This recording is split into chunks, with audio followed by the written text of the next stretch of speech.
Hey y'all, it's Liz Gray.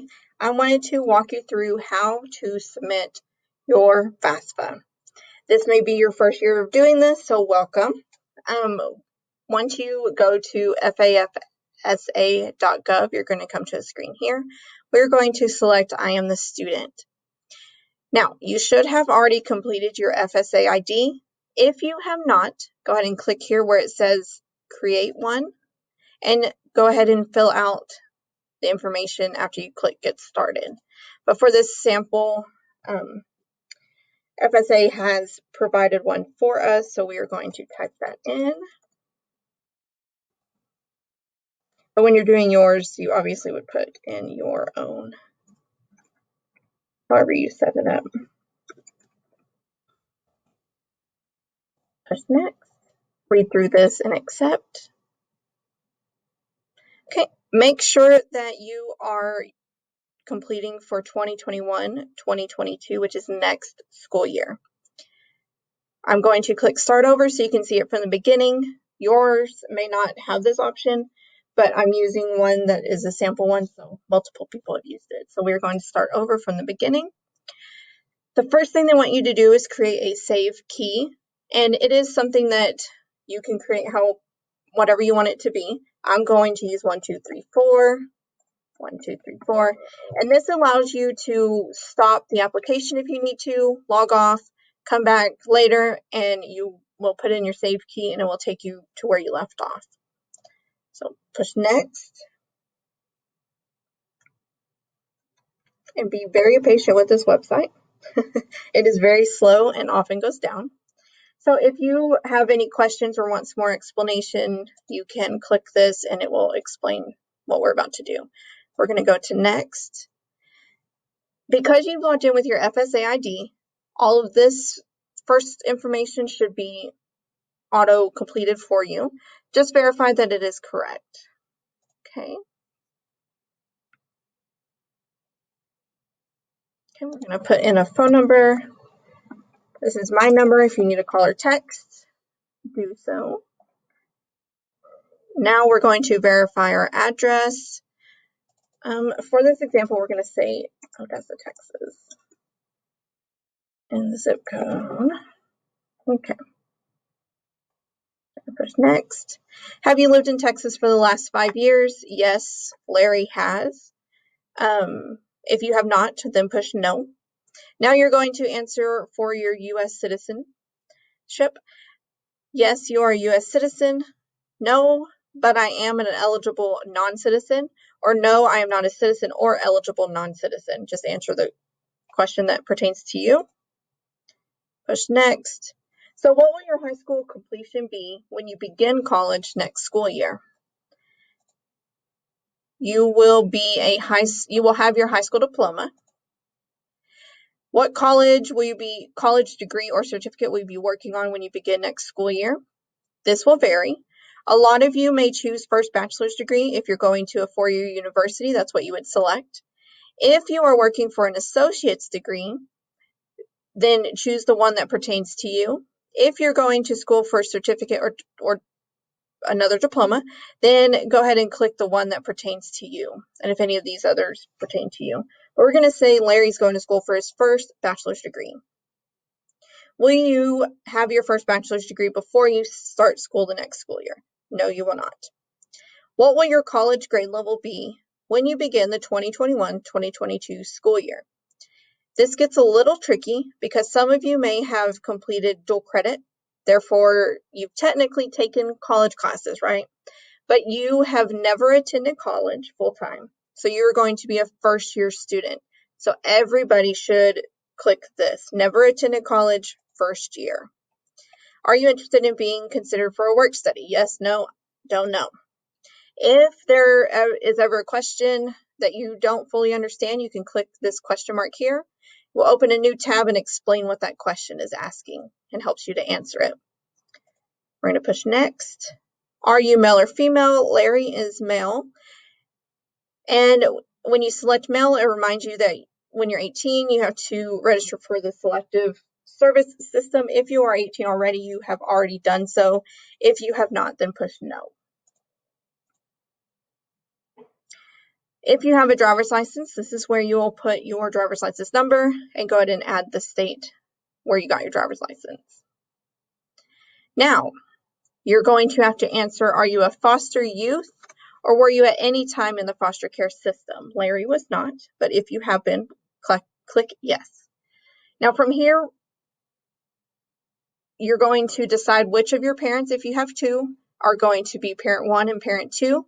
For this example, parent one is going to be Larry's father, and you'll have to keep that consistent throughout the application. And Larry's father is a high school graduate, so he has completed high school. Larry's mom did not go to high school, so she completed middle school and junior high. So just answer that question however it pertains to your parents. We're going to push next. Now we're going to look up our high school. And for this example, we are going to use New Tech. We're going to say it's Odessa and Texas. Confirm and search it. And here we are, George H.W. Bush, New Tech, Odessa. When you find your school, you're going to come over to the left where it turns blue and push select. Make sure this information is correct and go to next. Now, this is where we get to add our colleges. You get to add up to 10 colleges that you want your FAFSA to be sent to. We are going to select 3 for this example, just so I can show you how to do it. I always just select no, because it's very rare that you're going to know the federal school code, and you can look it up here. So we're going to say the state is Texas. We're going to go ahead and send our FAFSA to OC and UTPB. So we're going to put Odessa, Texas, and we're going to come down to search. It will pull up every school that is in that city. So I see Odessa College and UTPB. Going to check these boxes, make sure I have 2 schools selected. If that's the only schools you want to go to, you can push next, but we are going to add more schools because we are also interested in going to UT Arlington.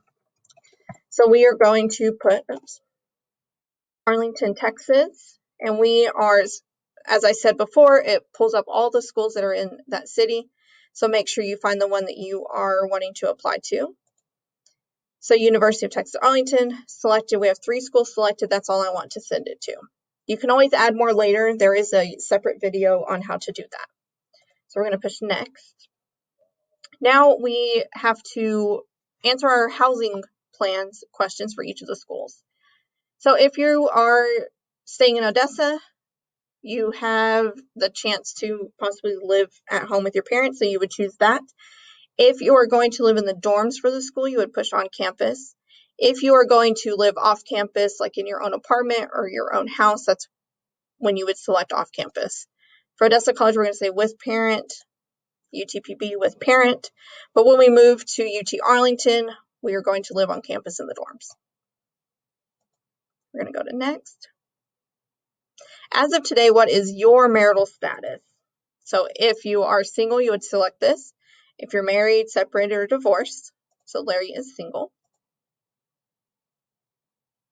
Now we're going to answer questions about children and dependents. So do you have any children who receive more than half of their support from you between July 1st, 2021 and June 30th, 2022? Larry does not. If you do, push yes. Do you have any dependents other than your child or spouse that live with you and also receive more than half of their support from you between now and June 30th, 2022? Larry does not. If you do, push yes. These are the questions that determine whether you are a dependent or independent student. So you will read through each of the questions. If it is true for you, then you select the box to the left. If none of them are true, then you choose none of the above. For Larry, none of these apply to him, so he is going to click none of the above. Go to next. On or after July 1st, 2020, which is this year, were you homeless or were you self-supporting, means you were living on your own, paying for your own stuff, and at risk of being homeless? Yes or no? Larry was not. If you were, push yes. So from here, it just says that you are considered a dependent student, meaning we are going to have to provide our parents' tax information. So we are going to provide information about our taxes.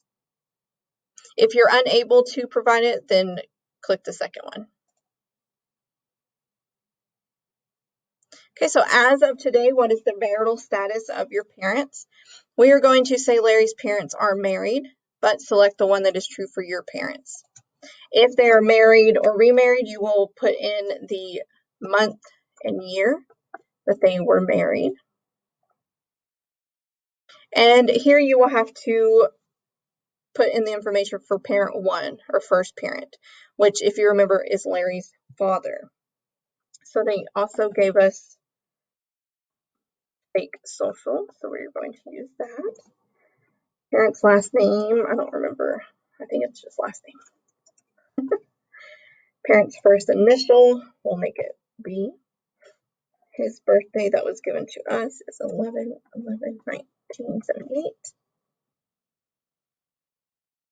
And you enter their email address if they have one. Push next. Now we are going to put in for your other parent or parent two, which they also provided a fake social for. Parent's last name is last name. We're going to say their first initial is Y. And their date of birth is 01/01/1981. Go to next. Then it will ask you if your parents have lived in Texas for the past 5 years, yes or no. For Larry, we're going to say yes. This is where you will determine your household size. So as you can tell, it's already grayed out and I can't click it, but it shows how many parents you have and yourself. You will include in this box any other children, even if they do not live with you, if your parents provide more than half of their support for the school year in which you're applying, or these children can answer no to all the dependency questions that we did earlier. So we are going to say that Larry has 3 siblings. Then in this next one, you're going to add other people if all 3 of these statements are true.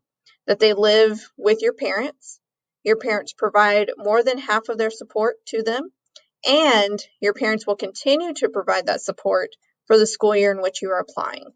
And for this example, we are going to say Larry has a grandparent who is living with them. 2020 was crazy. Everybody's living at home. So now that changes our household size to 7. This last question on this page asks how many of these 7 in your household are going to be going to school. And it says do not include your parents. So only Larry is going to college. So we're going to put 1 and push next. For 2019, have your parents completed their IRS tax return? We are going to say yes, they have already completed it. But you can also choose will file if they have not filed, and not going to file if they're simply not going to. What type of income tax return did they file in 2019? The most common one is the IRS 1040, but if your parents completed these other ones, select that. For 2019, what was their filing status? We are going to say that Larry's parents did married, filed joint, but talk to your parents and see how they filed. Now here, once you answer those questions, and if you have already filed, you can link to the IRS if you have the information, and it will auto-populate some of the answers. Since we don't really know Larry's information, we are going to say no thanks, but if your parent is helping you and knows that information, you can click link to IRS. So here we are going to begin putting in the tax information for our parents, and it will ask you the adjusted gross income for 2019, but it also thankfully specifies what form it can find. You can find that information in and what line. If you don't understand what that is, push the question mark. It will open up a tab, it give you an explanation, but also show you an example. So this is form 1040. Make sure you're using 2019, and we are going to go down to 8B, and you're going to enter that number from your parents' tax form. For this example, we're going to say that they make $24,000, but you're going to enter the number that is on the form. So here you will have to specify how much parent 1 made and how much parent 2 made. So for Larry's example, parent 1, his father, is the one working. So Larry's father earned the $24,000, while Larry's mom is a stay-at-home mom for his younger siblings, earned 0 income. We're going to push next. Now, it asks you, did your parents file a Schedule 1? I don't know what that is, so we're going to push the question and try and figure that out. Ask your parents, look through their tax form. All the tax forms have the information at the top. For Larry's explanation, we're going to say no. We're going to go to next. Now it's asking, do you want to skip the remaining questions? Because we've already put in what they needed. We're going to push yes and push next. Now it is automatically checking for any errors that you might have put in, and if you have any errors, it'll pop up and tell you that you need to go correct whatever you did wrong. So this question, are you the preparer? No, you are not. This is rare. You can click that to find out what it is. Just choose no. Go to next. We're almost done.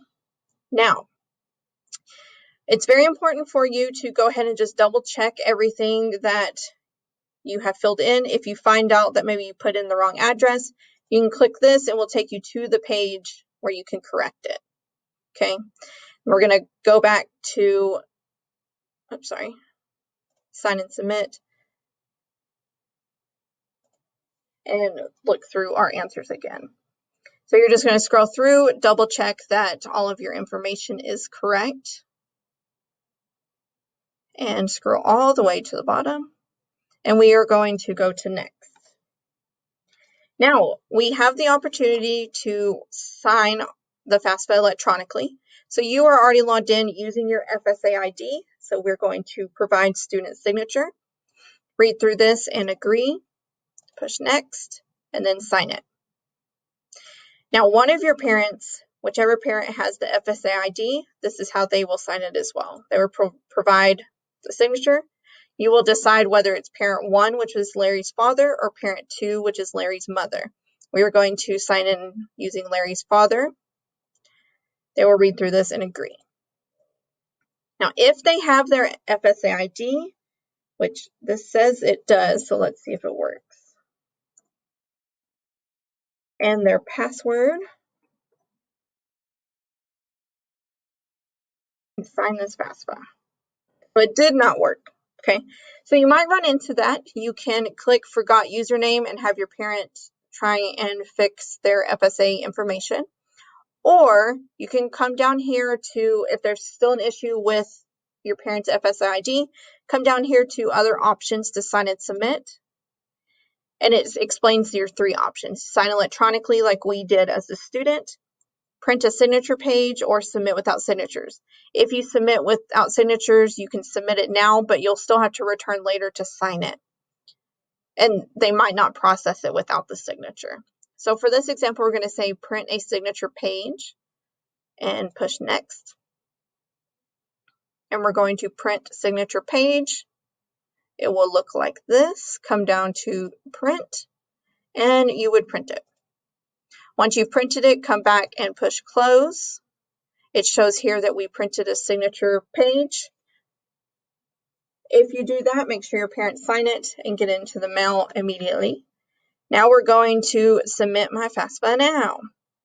Okay, so it's going to show me that there is an error because this is not a real person, okay?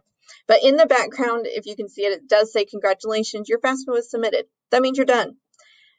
It will take 7 to 10 business days, and they will mail you probably through your email the Student Aid Report, or SAR, which shows exactly how much you qualify for and what your EFC, which is your estimated family contribution, is. And then once your FAFSA is processed, it will be sent automatically to those schools that you listed in your application. So I hope that was helpful. If not, and you still have questions, please contact us. You can call or text me at 432-279-1301. Be safe, make good choices. Love y'all.